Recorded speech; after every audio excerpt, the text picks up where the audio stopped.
नमस्कार, प्रणाम। मैं राजकुमार और आप देख रहे हैं देव दर्पण न्यूज। नया भारत, नया कानून। लगभग 150 साल के बाद 3 अंग्रेजी कानून को ख़त्म कर दिया गया है और उसके बदले में 3 नए भारतीय कानून को लागू किया गया है। और 3 नए कानून कौन कौन हैं जो लागू किए गए हैं और उस कानून से आम लोगों की क्या फ़ायदा होगा, और पहले कौन सी धारा लगती थी, अब कौन सी धारा लगेगी, उस सभी के चीज़ के बारे में बारी बारी से बात करेंगे। तो अगर हमारे चैनल पे आप नए हैं तो चैनल को सब्सक्राइब, लाइक और शेयर ज़रूर करें। तो वीडियो में बने रहें और चलिए आगे बात करते हैं। तो पहले के जो कानून था इंडियन पाइनल कोड, 1860 में बने इंडियन पाइनल कोड की जगह भारतीय न्याय संहिता 2023 होगा। अब दूसरा जो कानून है 1898 CRPC की जगह भारतीय नागरिक सुरक्षा संहिता 2023 होगा। और 1872 में बने इंडियन एविडेंस कोड की जगह भारतीय साक्ष्य संहिता 2023 होगा। तो ये 3 कानून हैं जो नए लागू किए गए हैं और ये 3 कानून से आम लोगों की क्या फ़ायदा होगा। तो पहला फ़ायदा ये है कि जहां आपके साथ अपराध हुआ है वहां जाकर FIR करने की ज़रूरत अब नहीं है। मान लीजिए कहीं शहर में हैं आप, वहां किसी प्रकार का मारपीट आपके साथ हो चुका है या हो गया है, तो वहां आप किसी के डर से बाहर नहीं निकलते हैं, किस थाना में नहीं जाते हैं FIR कराने, तो आप दूसरे शहर में आकर भी FIR कहीं भी करवा सकते हैं। तो इस कानून से ये फ़ायदा है। दूसरा कि FIR लिखने का जो टाइमलाइन जो था वो फिक्स कर दिया गया है। तीसरा, पुलिस के जांच करने का भी जो टाइमलाइन जो था वो फिक्स हो गई है। चौथा, चार्जशीट जब कोर्ट में फाइल हो जाएगी तो 60 दिन के अंदर जज या मजिस्ट्रेट के लिए चार्ज फ्रेम करना अनिवार्य होगा। और पांचवा, सुनवाई के 45 दिन के अंदर जज साहब को फैसला सुनाना ही होगा।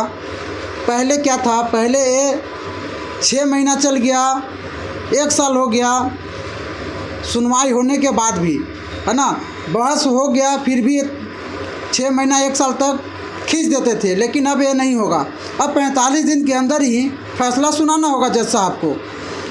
पहले कौन सी धाराएं लगती थी, अब कौन सी धाराएं हैं, किस धारा के अंतर्गत काम करेगी, उसके बारे में। तो पहले हत्या के लिए 302 धाराएं लगाई जाती थी। हत्या के लिए 302 धारा लगाई जाती थी, उसमें 10 साल का जेल और उम्र कैद की सज़ा था। लेकिन अब जो है नया वाला कानून में 103 के तहत उम्र कैद और फांसी होगी। हत्या की कोशिश के लिए 307 धारा लगाई जाती थी, अब 109 के तहत कार्रवाई होगी।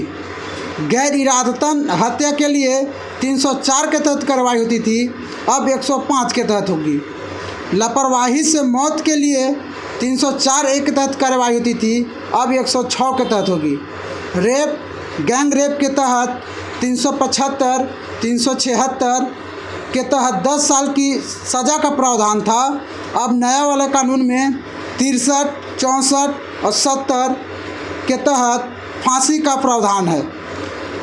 देश के खिलाफ गृह युद्ध के लिए 499 और 500 के तहत कार्रवाई होती थी, अब जो है 147 और 148 के तहत कार्रवाई होगी। मानहानि के लिए पहले 499 और 500 के तहत कार्रवाई होती थी, अब वही कार्रवाई 356 धारा के तहत होगी। छेड़छाड़ के लिए 354 धारा लगती थी, अब 74 धारा लगेगी। दहेज प्रताड़ना के लिए 498 लगती थी, अब 85 लगेगी। दहेज हत्या के लिए 304(b) लगता था, अब जो है 80 के तहत कार्रवाई होगी।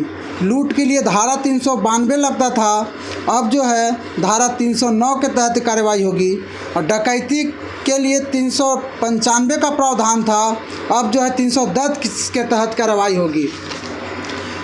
19 अपराध के करने के बाद जो है देश जो है उसको भगोड़ा घोषित कर देता था, लेकिन अब जो है 120 अपराध में भगोड़ा घोषित होगा।